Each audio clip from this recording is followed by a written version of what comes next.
नमस्कार मित्रांनो, टेक्निकल ज्ञान आणि नवीन अपडेट या चॅनलवरती तुमचे स्वागत आहे। मित्रांनो, आज आपण आपल्या आजच्या व्हिडिओमध्ये बघणार आहोत की सोन्याचे भाव गगनाला भिडले।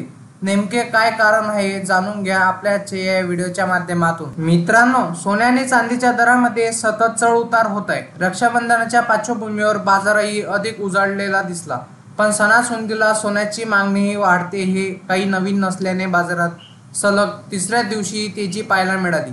रक्षाबंधनाचे पडसाद आजही बाजारावर उमटले आहे, परंतु सोन्याची चमक आजही वाढली आहे। यामागे कारण अमेरिकाही आहे। US Fed minutes and US फेडरलच्या दर कपातीच्या चर्चा आज होणार आहे। या पार्श्वभूमीवर आता सोन्याच्या दरामध्ये मोठा परिणाम पाहायला मिळतो आहे। मित्रांनो, मागील काही दिवसापासून सोने आणि चांदीच्या किमतीत तेजी मंदी नोंदवली जात आहे, पण अलीकडेच अर्थसंकल्पानंतर सोन्याची किंमत मोठ्या प्रमाणात स्वस्त झाली होती। पण जागतिक घडामोडींचा पुन्हा एकदा सोने भाव खाऊ लागले आहे, मात्र चांदीची चमकही फिकी पडली आहे। यूएस फेड मिनिट्स आणि यूएस फेडरल दर कपातीच्या चर्चा सुरू होण्याआधीच आज सोन्याचा भाव आंतरराष्ट्रीय बाजारात डॉलर 2523.10 प्रति औंसच्या नवीन शिखरावर गेला।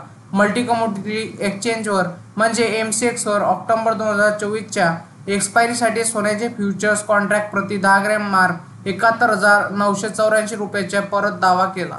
मित्रांनो, सराफा बाजारात सोने आणि चांदीच्या किमती मोठा बदल पाहायला मिळाला। सराफा बाजारात सोने प्रचंड महाग झाले आहे, या उलट चांदीची चमक मात्र कालच्या एवढीच आहे। चांदीच्या किमतीत आज कोणताच बदल जाणवला नाही, पण 22 कॅरेट सोन्याची किंमत ही 66,690 रुपये तर 24 कॅरेट सोन्याची किंमत ही 72,760 रुपये इतकी आहे।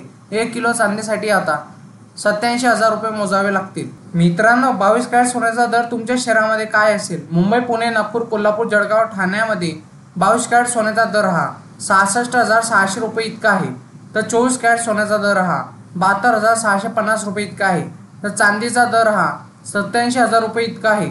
मित्रांनो, तुम्हाला असेच नवनवीन व्हिडिओ बघण्यासाठी तुम्ही आपल्या चॅनलला लाईक, शेअर अँड सबस्क्राईब करून ठेवा, जेणेकरून तुम्हाला असेच नवनवीन व्हिडिओ बघण्यासाठी आपल्या चॅनलवर तुम्हाला मिळेल।